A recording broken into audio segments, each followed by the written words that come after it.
पाकिस्तान में क्रिकेट का इतिहास बड़ा ही शानदार रहा है। पीसीबी यानी पीसीबी का जन्म 1948 में हुआ था। इस टीम ने अपना पहला टेस्ट मैच 1952 में इंडिया के खिलाफ दिल्ली में खेला था। इन साधारण शुरुआत के बाद पाकिस्तान क्रिकेट ने बहुत जल्दी दुनिया में अपनी पहचान बना ली। 1970 और 1980 का दशक पाकिस्तान क्रिकेट का गोल्डन एरा था। इस टीम में हनीफ मोहम्मद, जहीर अब्बास और जावेद मियांदाद जैसे दिग्गज खिलाड़ी थे। बॉलिंग डिपार्टमेंट भी उतना ही मजबूत था, जिसमें इमरान खान, वासीम अकरम और वकार यूनुस जैसे सितारे थे। पाकिस्तान को सबसे बड़ी जीत 1992 में मिली, जब उन्होंने इमरान खान की कप्तानी में क्रिकेट वर्ल्ड कप जीता। इस जीत ने पाकिस्तान को क्रिकेट की दुनिया में पावर हाउस बना दिया। लेकिन जैसे ही नई सदी शुरू हुई, इस मजबूत किले में दरारें दिखने लगी। अंदरूनी कलह, राजनीतिक दखल और स्कैंडल्स ने मैदान पर प्रदर्शन को धुंधला करना शुरू कर दिया। धीरे धीरे पाकिस्तान क्रिकेट का वो सुनहरा दौर खत्म होने लगा और उसकी जगह मुसीबतों और चुनौतियों ने ले ली। जैसे ही पाकिस्तान क्रिकेट ने 21वीं सदी में कदम रखा, अंदरूनी कलह ने टीम और बोर्ड को परेशान करना शुरू कर दिया। पीसीबी पॉलिटिक्स और पावर स्ट्रगल्स का अड्डा बन गया। बोर्ड के अलग अलग good team selection, coaching appointments और एडमिनिस्ट्रेटिव मैटर्स को लेकर आपस में भिड़ते रहते थे। फॉर्मर प्लेयर सबसे बड़ी प्रॉब्लम थी पीसीबी लीडरशिप का बार बार बदलना। पीसीबी चेयरमैन की पोजीशन एक रिवॉल्विंग डोर की तरह हो गई थी, जहां अक्सर क्रिकेट की जानकारी के बजाय पॉलिटिकल कनेक्शंस के आधार पर नई नियुक्तियां की जाती थीं। ये अंदरूनी कलह ड्रेसिंग रूम तक पहुंच गई। सीनियर प्लेयर्स अक्सर एक दूसरे से और टीम मैनेजमेंट से भिड़ते रहते थे। फॉर्मर प्लेयर इन अंदरूनी कलह का असर पाकिस्तान के पूरे क्रिकेटिंग ढांचे पर पड़ा। डोमेस्टिक क्रिकेट को नुकसान हुआ क्योंकि बोर्ड का ध्यान पावर स्ट्रगल्स में लगा रहता था। वो मजबूत क्रिकेटिंग सिस्टम जिसने दुनिया के सबसे बेहतरीन खिलाड़ी तैयार किए थे, अब अंदरूनी कलह और मिसमैनेजमेंट के बोझ तले दबता जा रहा था। पाकिस्तान क्रिकेट के डाउनफॉल में पॉलिटिकल इंटरफेरेंस एक बहुत बड़ा कारण रहा है। दूसरे देशों के विपरीत, जहां क्रिकेट बोर्ड्स इंडिपेंडेंटली काम करते हैं, पीसीबी अक्सर गवर्नमेंट के सीधे प्रभाव में रहा है। स्पोर्ट्स जर्नलिस्ट, उदाहरण के लिए, पीसीबी चेयरमैन की नियुक्ति अक्सर देश के नेतृत्व द्वारा लिया गया एक पॉलिटिकल डिसीजन होता है। यह पॉलिटिकल मेडलिंग टीम सिलेक्शन तक भी फैला हुआ है। मेरिट के आधार पर सिलेक्शन, जो किसी भी खेल के विकास के लिए बहुत जरूरी है, पूरी तरह से खत्म हो गया है। कोचेज और सपोर्ट स्टाफ खुद को मुश्किल पोजीशन में पाते हैं, उनकी जॉब्स खतरे में होती हैं अगर वो उस समय की पॉलिटिकल आइडियोलॉजी को फॉलो नहीं करते हैं। स्पोर्ट्स जर्नलिस्ट, इसके अलावा पॉलिटिकल टेंशंस ने पाकिस्तान के इंटरनेशनल क्रिकेट रिलेशंस को भी प्रभावित किया है। इस प्रकार पॉलिटिकल लैंडस्केप ने पाकिस्तान क्रिकेट पर एक काला साया डाल दिया है, जो ग्लोबल स्टेज पर इसके डाउनफॉल का एक बड़ा कारण बना है। मैच फिक्सिंग स्कैंडल्स ने पाकिस्तान क्रिकेट की रेपुटेशन को बहुत नुकसान पहुंचाया है। पहला बड़ा विवाद 1990 के दशक में सामने आया, जब कई पाकिस्तानी प्लेयर्स पर मैच फिक्सिंग के आरोप लगे। 2000 में जस्टिस मलिक मोहम्मद कायूम इंक्वायरी ने सलीम मलिक और अताउर रहमान सहित कई हाई प्रोफाइल क्रिकेटर्स को दोषी पाया और उन पर लाइफ टाइम बैन लगा दिया गया। क्रिकेट एनालिस्ट 1990 के दशक के स्कैंडल के जख्म अभी भरे भी नहीं थे कि 2010 में पाकिस्तान क्रिकेट एक और बड़े विवाद में फंस गया। इंग्लैंड के खिलाफ लॉर्ड्स में एक टेस्ट मैच के दौरान 3 पाकिस्तानी प्लेयर्स, मोहम्मद अमीर, मोहम्मद आसिफ और सलमान बट, स्पॉट फिक्सिंग के दोषी पाए गए। इन मैच फिक्सिंग स्कैंडल्स के बहुत दूरगामी परिणाम हुए। उन्होंने ग्लोबल स्टेज पर पाकिस्तान क्रिकेट की छवि को धूमिल कर दिया। क्रिकेट एनालिस्ट, इन स्कैंडल्स ने प्लेयर्स और फैंस के बीच विश्वास की कमी भी पैदा कर दी। हर खराब प्रदर्शन पर संभावित फाउल प्ले की जांच होने लगी। इन स्कैंडल्स को हैंडल करने के पीसीबी के तरीके की भी आलोचना हुई। एक मजबूत एंटी करप्शन सिस्टम की कमी और टीम के भीतर इंटेग्रिटी की संस्कृति बनाने में विफलता को बड़ी कमजोरियों के रूप में देखा गया।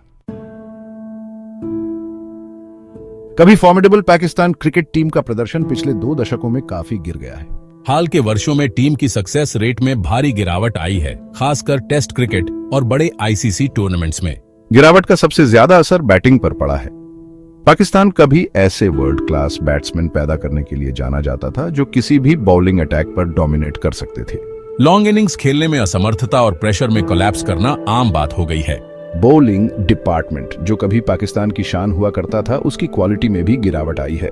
हालांकि पाकिस्तान अभी भी टैलेंटेड फास्ट बॉलर्स पैदा करता है, लेकिन प्रॉपर ग्रूमिंग और मैनेजमेंट की कमी ने कई बॉलर्स को अपनी पूरी क्षमता तक पहुंचने से रोक दिया है। टीम के फील्डिंग स्टैंडर्ड्स भी गिर गए हैं। इंपॉर्टेंट मैचेस में क्रूशियल मोमेंट्स पर कैचेस छूट जाते हैं। शायद सबसे ज्यादा चिंता की बात आईसीसी टूर्नामेंट्स में पाकिस्तान का प्रदर्शन है। बड़े टूर्नामेंट्स में प्रेशर में कंसिस्टेंटली परफॉर्म न कर पाना वर्ल्ड क्रिकेट में पाकिस्तान के गिरते स्तर का एक बड़ा कारण रहा है।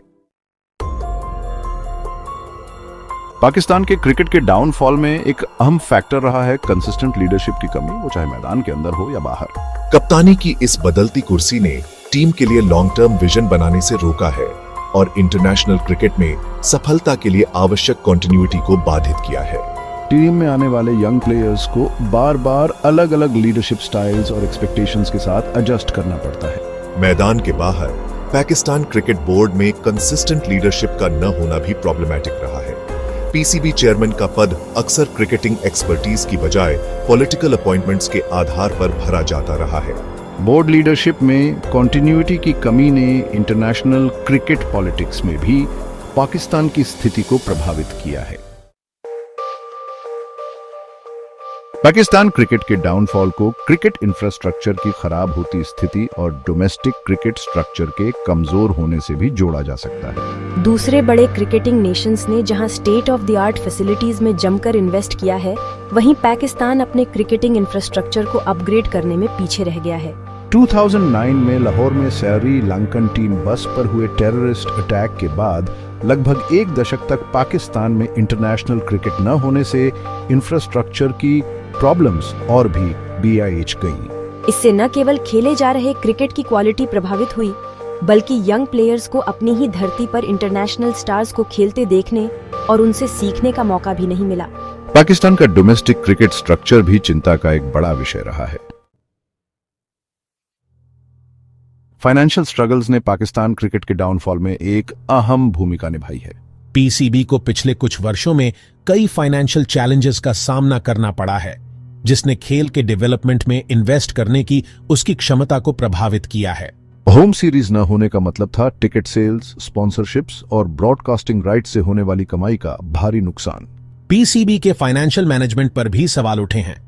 फंड्स के मिसमैनेजमेंट और फाइनेंशियल डीलिंग्स में ट्रांसपेरेंसी की कमी के आरोप लगे हैं। रिसोर्सेज के इस गलत एलोकेशन ने domestic cricket player development programmes और इंफ्रास्ट्रक्चर इंप्रूवमेंट जैसे क्रूशियल एरियाज में इन्वेस्ट करने की बोर्ड की क्षमता को प्रभावित किया है। फाइनेंशियल सिक्योरिटी की कमी ने भी प्लेयर्स को मैच फिक्सिंग और स्पॉट फिक्सिंग के प्रलोभनों के प्रति अधिक संवेदनशील बना दिया है। इसके अलावा फाइनेंशियल कंस्ट्रेंट्स ने टॉप इंटरनेशनल कोचेस और सपोर्ट स्टाफ को अट्रैक्ट करने की पाकिस्तान की क्षमता को भी प्रभावित किया है। पाकिस्तान क्रिकेट का इंटरनेशनल आइसोलेशन उसके डाउनफॉल का एक प्रमुख कारण रहा है। टर्निंग पॉइंट 2009 में आया जब लाहौर में टेररिस्ट ने श्रीलंकन क्रिकेट टीम पर अटैक किया था। लगभग एक दशक तक पाकिस्तान को अपने home matches United Arab Emirates में खेलने के लिए मजबूर होना पड़ा, जिससे टीम अपनी ही धरती पर खेलने के फायदे और होम क्राउड्स के सपोर्ट से वंचित रह गई। इस आइसोलेशन के दूरगामी परिणाम हुए। पाकिस्तान में इंटरनेशनल क्रिकेट न होने का मतलब था कि क्रिकेट फैंस की एक पूरी जनरेशन अपने हीरोज को लाइव खेलते हुए देखे बिना ही बड़ी हो गई। यंग प्लेयर्स इंटरनेशनल स्टार्स के साथ इंटरैक्ट करने और उनसे सीखने के मौके से चूक गए, जो उनके ग्रोथ और डेवलपमेंट के लिए बहुत जरूरी है। इस आइसोलेशन का फाइनेंशियल इंपैक्ट बहुत गंभीर था। पीसीबी को होम सीरीज के टिकट सेल्स, स्पॉन्सरशिप्स और ब्रॉडकास्टिंग राइट्स से होने वाली कमाई का भारी नुकसान हुआ। प्लेयर्स पर इसका साइकोलॉजिकल इंपैक्ट भी पड़ा, क्योंकि वो होम क्राउड्स के सामने खेलने के एक्सपीरियंस से वंचित रह गए और उन्हें कॉन्स्टेंटली न्यूट्रल वेन्यूज के साथ एडजस्ट करना पड़ा। पाकिस्तान क्रिकेट के सामने मौजूद अनगिनत चैलेंजेस के बावजूद अभी भी रिवाइवल की उम्मीद बाकी है। इस रिवाइवल की दिशा में पहला कदम होना चाहिए पीसीबी के स्ट्रक्चर में पूरी तरह से बदलाव। बोर्ड को अपने सभी कामों में ट्रांसपेरेंसी, अकाउंटेबिलिटी और मेरिटोक्रेसी पर ध्यान देना चाहिए। ग्रासरूट्स क्रिकेट डेवलपमेंट में इन्वेस्ट करना बहुत जरूरी है। पीसीबी को पूरे देश में क्रिकेट इंफ्रास्ट्रक्चर को बेहतर बनाने के लिए काफी रिसोर्सेज एलोकेट करने चाहिए। यंग टैलेंट की पहचान करने और उन्हें निखारने के लिए स्कूल और कॉलेज क्रिकेट पर जोर देना चाहिए। डोमेस्टिक क्रिकेट स्ट्रक्चर में सुधार करके उसे और अधिक कंपेटिटिव और इंटरनेशनल स्टैंडर्ड्स के हिसाब से बनाया जाना चाहिए। पाकिस्तान क्रिकेट की बेहतरी के लिए पॉलिटिकल इंटरफेरेंस के मुद्दे को सुलझाना बहुत जरूरी है। पीसीबी को बिना किसी पॉलिटिकल प्रेशर के क्रिकेटिंग डिसीजंस लेने की ऑटोनॉमी दी जानी चाहिए।